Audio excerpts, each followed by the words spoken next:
তার আগে আমি অ্যানাউন্সমেন্টটা দিয়ে দিই যে আপনারা যে যা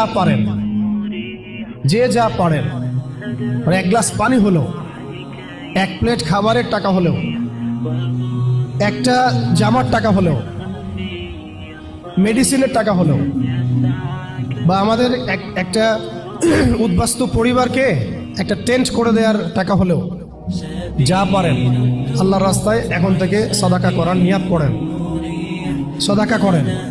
ইভেন আমরা যে অর্থগুলো পাঠানোর চেষ্টা করছি, এই অর্থগুলো দিয়ে যে সরাসরি দোকান থেকে তারা খাবার কিনে খাবে এমন সিচুয়েশনও নাই। গতকাল যেখানে পানি এবং খাবার বিতরণ করা হয়েছে তার 10 কিলোমিটারের মধ্যে মিসাইল পড়েছে, 10 কিলোমিটারের মধ্যে, 10 কিলোমিটারের মধ্যে।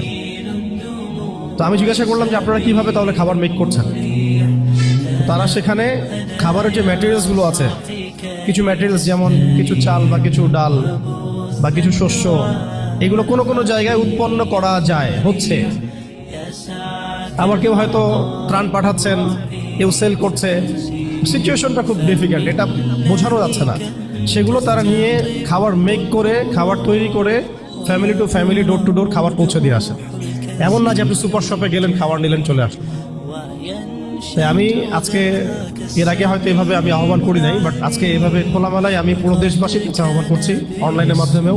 এমন ফিকির করি আমরা, আমাদের আয়ের অন্তত ধরেন আয়ের 10%, মোট আয়ের 10% করে যদি আমরা সবাই দেওয়ার চেষ্টা করি, আমার মনে হয় আমরা এখান থেকে কোটি কোটি টাকার ফান্ড পাঠাতে পারবো ইনশাআল্লাহ। অন্তত আমাদের ভাইরা কিছু খেতে পারবে, পানি পান করতে পারবে, খেতে পারবে, পানি পান করতে পারবে। হয়তো আমাদের বাচ্চারা একটু দুধ পাবে, একটু বেবি ফিড পাবে।